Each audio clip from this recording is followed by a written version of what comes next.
En el corazón de la Edad Media, cuando los reinos cristianos y musulmanes disputaban palmo a palmo la península ibérica, nació un príncipe destinado a cambiar el rumbo de la historia.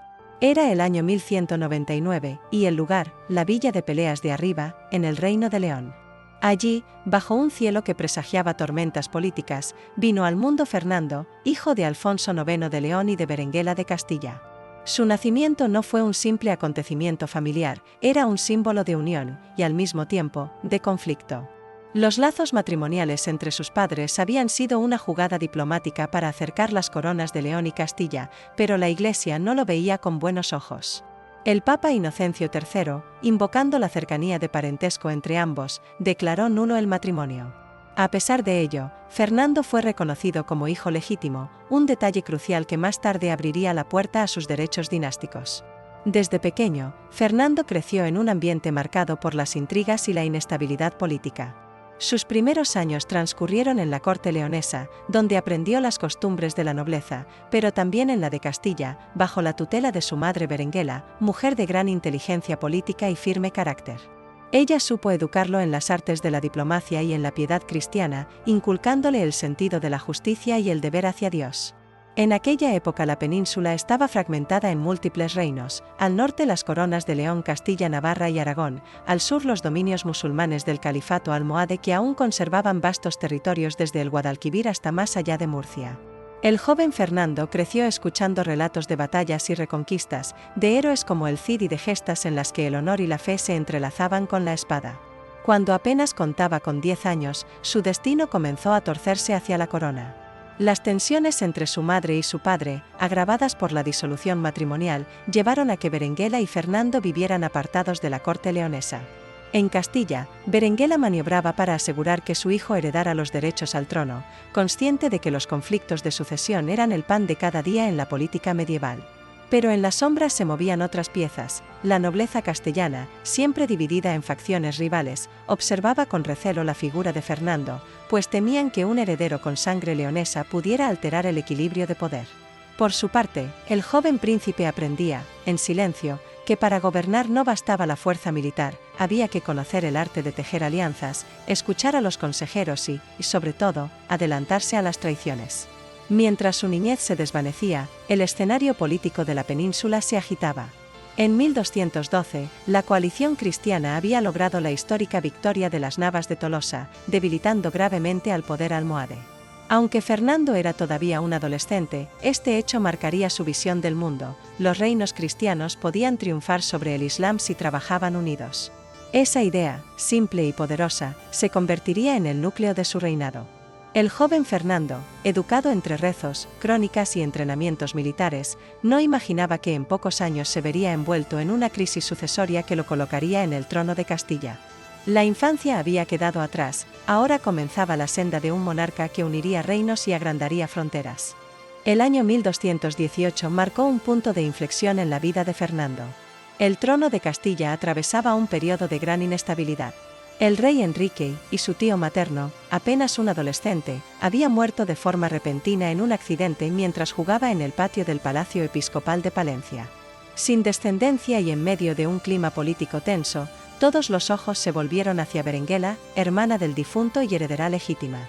Berenguela fue proclamada reina de Castilla, pero sabía que su posición era frágil. La nobleza castellana estaba dividida y algunos linajes buscaban imponer sus propias candidaturas. En un gesto de sabiduría política, Berenguela decidió abdicar en favor de su hijo Fernando, de tan solo 19 años. Era una jugada maestra, su juventud no ocultaba la firme preparación que había recibido, y el respaldo materno le otorgaba legitimidad. Así, en junio de 1219, Fernando III fue coronado rey de Castilla. Su llegada al trono no fue pacífica. El joven monarca se encontró con un reino marcado por las disputas internas. La poderosa familia Lara se oponía a su reinado y trató de alzar a otros candidatos. Además, el propio padre de Fernando, Alfonso IX de León, veía con recelo que su hijo gobernara Castilla, pues temía un fortalecimiento excesivo de ese reino frente al suyo. Durante sus primeros meses como rey, Fernando tuvo que actuar con cautela, equilibrando alianzas y evitando un conflicto abierto con León. Fernando, aconsejado por Berenguela, se dedicó a consolidar su poder interno antes de iniciar cualquier empresa militar. convocó a cortes, escuchó las demandas de los concejos y recompensó a quienes le ofrecían lealtad. Su política era clara: pacificar Castilla, unificar sus facciones y preparar el reino para una etapa de expansión. Mientras tanto, en el sur, los reinos musulmanes fragmentados tras la derrota de las Navas de Tolosa empezaban a desintegrarse. Las ciudades andalusíes se debatían entre jurar fidelidad a Castilla o buscar la protección de los debilitados almohades. Fernando, aunque aún no lanzaba grandes campañas, observaba atentamente estos movimientos, sabiendo que el momento de actuar se acercaba. Pero antes de mirar hacia el sur, tuvo que enfrentar un problema más cercano: la amenaza leonesa. Alfonso IX, su padre, inició incursiones en territorio castellano, probando la resistencia de su hijo. Sin embargo, Fernando evitó responder con violencia directa. En lugar de eso, fortaleció las defensas fronterizas y buscó apoyo en la diplomacia, sabiendo que una guerra abierta contra León podría debilitarlo ante sus enemigos internos. En el plano personal, Fernando tomó una decisión que reforzaría sus vínculos con la nobleza. En 1220 contrajo matrimonio con Beatriz de Suabia, sobrina del emperador germánico Federico II. Este enlace le dio prestigio internacional y aseguró descendencia, un elemento fundamental para la estabilidad dinástica. Al final de la segunda década de su vida, Fernando III ya no era un príncipe bajo la sombra de su madre, sino un rey joven, astuto y prudente, que había logrado sobrevivir a intrigas, amenazas y rivalidades. El reino estaba en calma relativa, pero esa calma no duraría mucho. La frontera con el Islam comenzaba a arder de nuevo, y Fernando, el monarca que había aprendido a unir voluntades, pronto se convertiría en el gran conquistador de la cristiandad peninsular. A inicios de la década de 1220, Fernando III ya había afianzado su autoridad en Castilla. Era el momento de volver la mirada hacia el sur, donde la frontera con Al-Ándalus ofrecía tanto peligro como oportunidad. El poder almohade, antaño dominante, se hallaba en franca decadencia, y los reinos de taifas emergían de nuevo, debilitados por luchas internas. Para un monarca decidido, aquello era un terreno fértil para la expansión. En 1223, Fernando inició sus primeras campañas militares, dirigiéndose hacia las tierras del Valle del Guadalquivir. Sus objetivos eran estratégicos: asegurar fortalezas y puntos de paso que permitieran futuras incursiones más profundas. Con apoyo de la nobleza castellana y contingentes de las órdenes militares, Santiago, Calatrava y el Temple, el joven rey comenzó a forjar su reputación como líder en la Guerra Santa contra el Islam. Su método era paciente y calculador. No buscaba victorias rápidas a cualquier costo, sino consolidar cada conquista antes de avanzar. Esto significaba reforzar murallas, instalar guarniciones y garantizar la repoblación cristiana de los territorios tomados. Las ciudades conquistadas recibían fueros y privilegios para atraer colonos, una política que aseguraba la permanencia de la nueva población. En estos primeros años de guerra, Fernando mostró una combinación poco común de valor en el campo de batalla y visión política en el despacho. No solo combatía con la espada, sino que negociaba con reyes musulmanes, logrando que algunos se convirtieran en vasallos a cambio de conservar parte de su autonomía. Este pragmatismo le permitió avanzar sin desgastar innecesariamente sus recursos. El avance castellano provocó una reacción inevitable: las taifas comenzaron a buscar alianzas entre sí y con potencias del norte de África. Sin embargo, la fragmentación y las rivalidades internas las hacían vulnerables. Fernando supo explotar esas divisiones, firmando pactos con unos para enfrentarse a otros.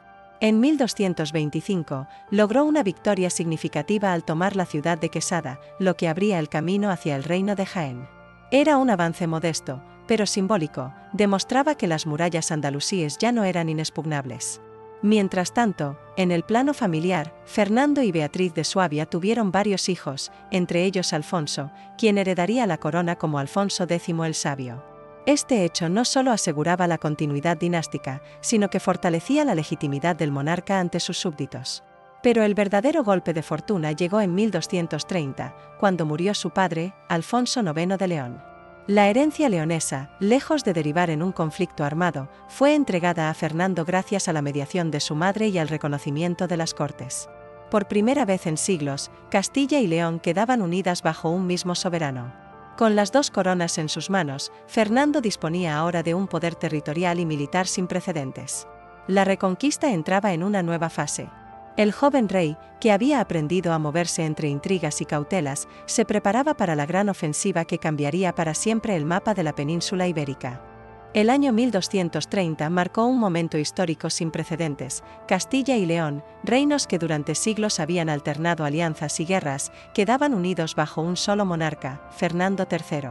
Esta unión no fue producto de la violencia, sino de una hábil gestión diplomática, apoyada por el prestigio del rey y el consenso de las cortes de ambos reinos.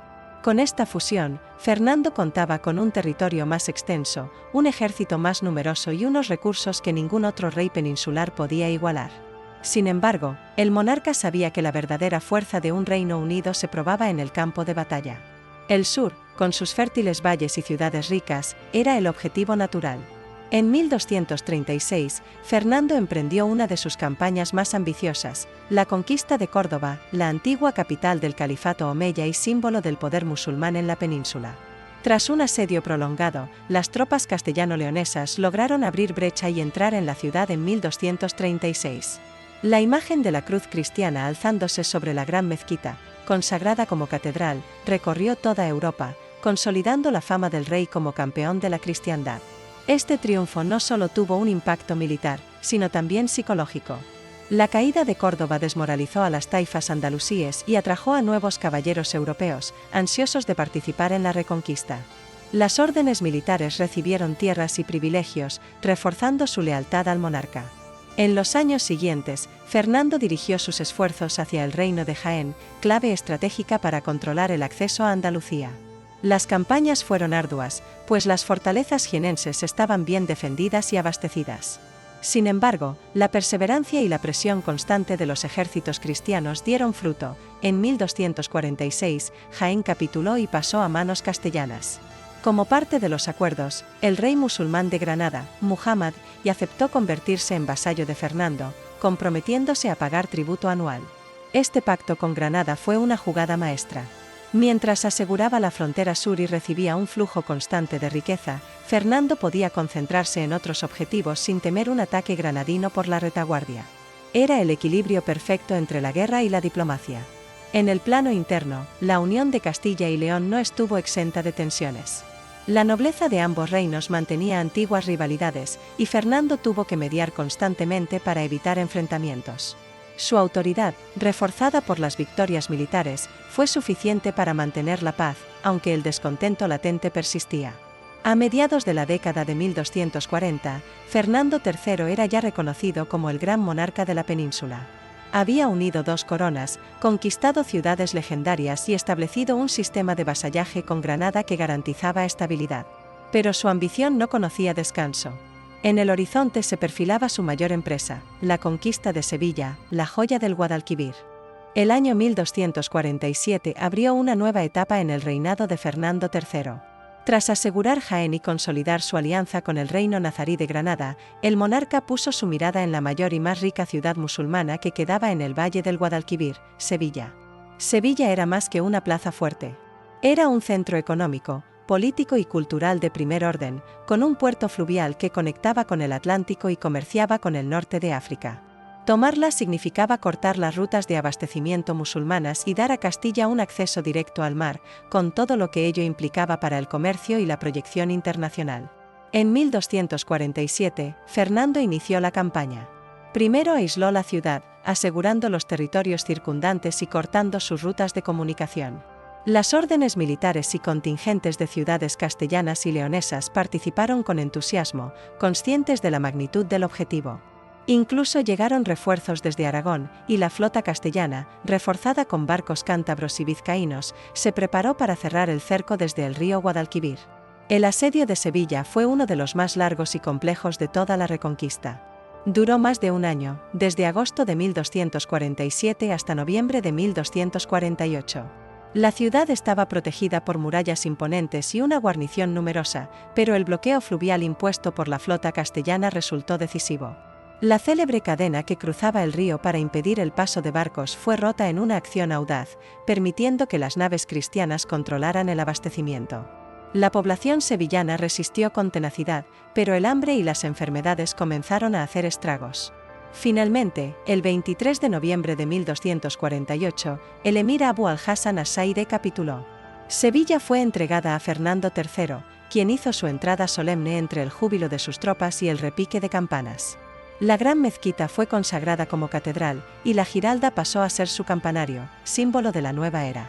La conquista de Sevilla no solo tuvo repercusiones militares y territoriales, sino también políticas y económicas. La ciudad se convirtió en un centro clave del reino, facilitando el comercio con el Atlántico y el norte de África. Además, Fernando impulsó una política de repoblación, atrayendo colonos de todo el reino y garantizando la estabilidad de la nueva conquista. Sin embargo, la toma de Sevilla no fue el final de las ambiciones andaluzas de Fernando. Aún quedaban importantes enclaves musulmanes en manos granadinas y norteafricanas. El monarca, consciente de que su salud empezaba a resentirse, quería asegurar la mayor expansión posible antes de que el destino le alcanzara. A finales de la década, Fernando III ya era visto en toda Europa como uno de los grandes monarcas de la cristiandad. Sus conquistas inspiraban a reyes y papas, y su corte se llenaba de embajadores y enviados de reinos lejanos. Pero aunque la gloria militar ocupaba los anales, el rey también enfrentaba problemas internos y la presión de organizar un vasto territorio recién incorporado. Tras la toma de Sevilla en 1248, Fernando III no se detuvo. La frontera sur estaba más cerca que nunca de completarse, y el monarca, a pesar de comenzar a sentir el peso de los años y de las campañas, mantuvo su empeño en avanzar. En 1249, dirigió sus fuerzas hacia Jerez de la Frontera y otras plazas estratégicas de la campiña gaditana. Aunque no siempre se trató de conquistas directas, sí logró establecer pactos de vasallaje con ciudades musulmanas que, a cambio de conservar cierto grado de autonomía, juraban lealtad a la corona y pagaban tributos. Esta política de presión y negociación permitía extender la influencia castellano-leonesa sin desgastar excesivamente al ejército. Paralelamente, Fernando reorganizó la administración de los nuevos territorios andaluces. Estableció repartimientos de tierras para premiar a sus caballeros y órdenes militares, dictó fueros para garantizar derechos a los nuevos pobladores y reforzó la autoridad real frente a la nobleza local. Su objetivo era claro: que las ciudades conquistadas no fueran simples trofeos militares, sino piezas sólidas del engranaje del reino. En lo personal, la muerte de su esposa Beatriz de Suabia en 1235 había sido un golpe doloroso. Aunque el rey volvió a contraer matrimonio con Juana de Poitiers, sus últimos años mostraron un creciente distanciamiento de la vida cortesana y una inclinación cada vez más profunda hacia la religión. Pasaba largas horas en oración y mantenía un estrecho contacto con clérigos y órdenes monásticas. A mediados de la década de 1250, Fernando impulsó mejoras en las catedrales de Toledo, León, Burgos y Sevilla, no solo como actos de devoción, sino también como símbolos de la unidad de sus reinos. Cada piedra levantada era un mensaje. Castilla y León, fortalecidas y expandidas, formaban un solo cuerpo bajo la cruz cristiana. En el terreno militar, sus últimas campañas se centraron en asegurar la frontera con el Reino de Granada, que seguía siendo vasallo pero mostraba signos de inestabilidad. La presión sobre este territorio mantenía viva la posibilidad de futuras conquistas, aunque el rey empezaba a delegar cada vez más en su hijo y heredero el infante Alfonso, ya forjado en la guerra y en las tareas de gobierno. Fernando III, el monarca que había unido coronas, conquistado ciudades legendarias y extendido las fronteras cristianas como ningún otro desde los tiempos de Alfonso VI, comenzaba a sentir que su misión en la tierra estaba llegando a su fin. Su salud se debilitaba, pero su espíritu seguía intacto. El ocaso de su reinado se acercaba, y con él, el momento de dejar a su heredero un reino unido, poderoso y con un lugar asegurado en la historia. En los últimos años de su vida, Fernando III se había convertido en una figura casi mítica.